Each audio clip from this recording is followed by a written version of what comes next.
Assalamualaikum warahmatullahi wabarakatuh. Saya Muhammad Rifki Maulatur Rahman dari kelas 6B mata kuliah Data Mining. Di sini saya akan menjelaskan cara menerapkan clustering menggunakan algoritma K-means. Di sini saya mendapatkan tugas untuk menerapkan teknik clustering menggunakan algoritma K-means dengan data latih di bawah ini.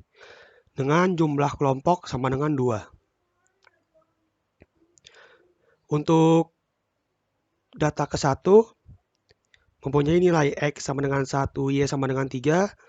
Data kedua X sama dengan 4, Y sama dengan 2. Data ketiga X sama dengan 5, Y sama dengan 7. Data keempat X sama dengan 8, Y sama dengan 6. Data kelima X sama dengan 9, Y sama dengan 11. Dan data keenam X sama dengan 12 dan Y sama dengan 10. Langkah yang pertama adalah kita memilih titik sentroid secara acak. Di sini saya menggunakan titik sentroid sebagai berikut. Untuk C1 saya menggunakan X sama dengan 2, Y sama dengan 4. Dan untuk C2 saya menggunakan X sama dengan 10 dan Y sama dengan 9. Dan ini adalah visualisasi data latih dan titik sentroidnya. Untuk yang warna merah merupakan titik sentroid dan yang warna hitam merupakan titik data latih. Oke, langkah selanjutnya adalah kita mengelompokkan data dengan rumus yang sudah ada. Jadi ini merupakan pengelompokan data iterasi pertama. Di sini saya melakukan perhitungan dengan memasukkan angka-angka sesuai titik sentroid dan titik data latih ke dalam rumus ini. Sehingga hasilnya seperti ini. Ini merupakan hasil pengelompokan data iterasi pertama.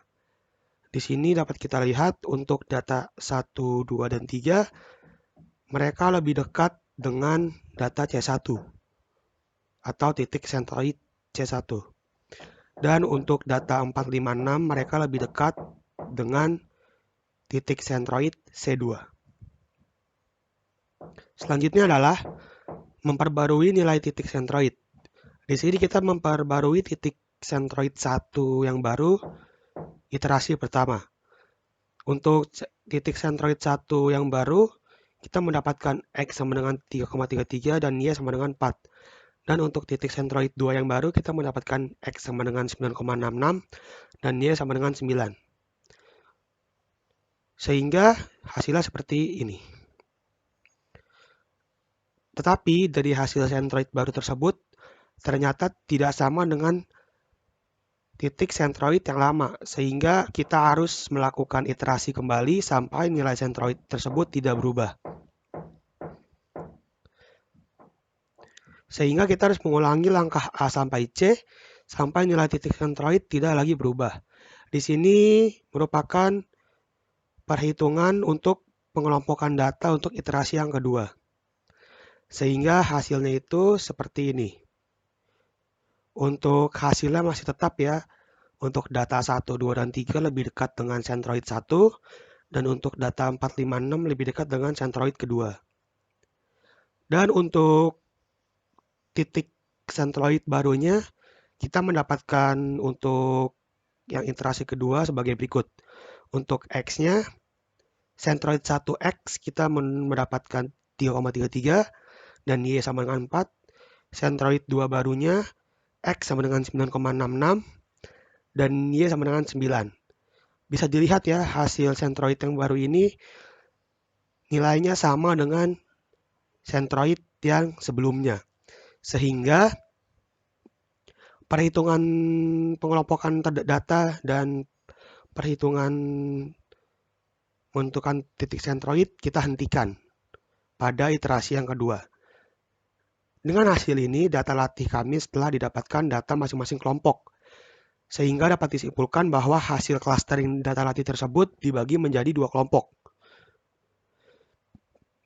Untuk kelompok yang pertama terdiri dari data ke-1, yaitu X sama dengan 1, Y sama dengan 3. Data kedua, X sama dengan 4, Y sama dengan 2. Dan data ketiga, X sama dengan 5, Y sama dengan 7. Untuk kelompok yang kedua, terdiri dari data keempat, yaitu X sama dengan 8, Y sama dengan 6. data kelima X sama dengan 9, Y sama dengan 11, dan data keenam X sama dengan 12, Y sama dengan 10. Untuk lebih mudahnya, saya membuat visualisasi grafik dari kedua kelompok data ini. Hasil visualisasi clusteringnya seperti ini. Untuk yang warna merah merupakan data kelompok yang pertama atau centroid yang pertama. Dan untuk warna biru merupakan data dari kelompok yang kedua atau centroid yang kedua. Baik, seperti itulah cara untuk menerapkan clustering menggunakan algoritma K-means. Semoga apa yang saya jelaskan bermanfaat untuk teman-teman. Baiklah, saya akhiri videonya sampai di sini. Wassalamualaikum warahmatullahi wabarakatuh.